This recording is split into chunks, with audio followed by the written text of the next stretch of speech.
नमस्ते. अशीच एक दुसरी केस आहे. थर्मलमध्ये एक सरदारजी काम करत असताना 30 फुटाहून खाली पडला आणि पडल्यानंतर त्याला मल्टिपल इंजुरी झाल्या.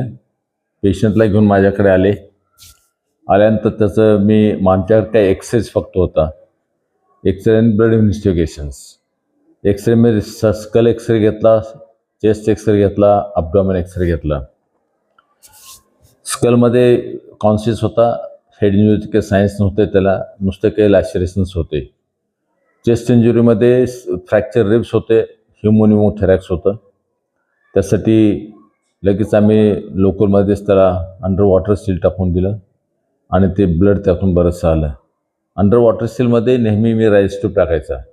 तर राईस ट्यूबचे बेस ऑफ लंगपर्यंत गेल्यानंतर काय होतं माहीत आहे का, सायफननं सारे दुसरा ड्रेन टाकायची गरज नाही, इंटरकोस्टल ड्रेन टाकायची गरज नाही. सायफननं सर्व मधलं बाहेर येते आणि हे एअर येते आणि लिक्विड येते. त्यामुळे नेहमी राईस ट्यूब टाकल्याचा तो फायदा होतो. आमच्या त्यावेळेस आमच्याकडे हे असे सेट्स नव्हते, असे अंडर वॉटर सीलचे सेट्स मिळत नव्हते. त्यानंतर अब्डॉमेनचा एक्सरे घेतल्यानंतर त्याच्यामध्ये पेल्व्हिस लेफ्ट साईडचं जो फिमर होतं ते फिमरचं हेड पेल्व्हिसमध्ये आलेलं होतं. Fracture of acetabulum and the head of the femur is inside the pelvis. Abdomen was very tender.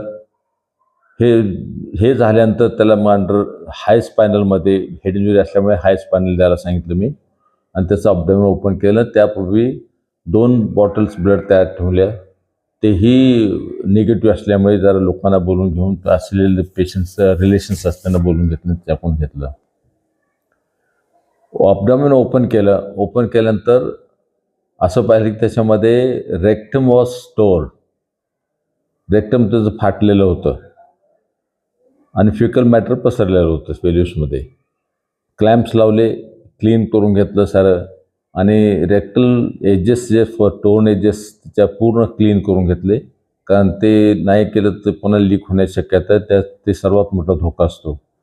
म्हणून त्याचं फ्रेश एजेस केले, ते सुचर केलं, सुचर करून डबल लेअर घेतलं त्याचा आणि नंतर ते वॉश केलं. पेल्व्हिस टोटली वॉश केली.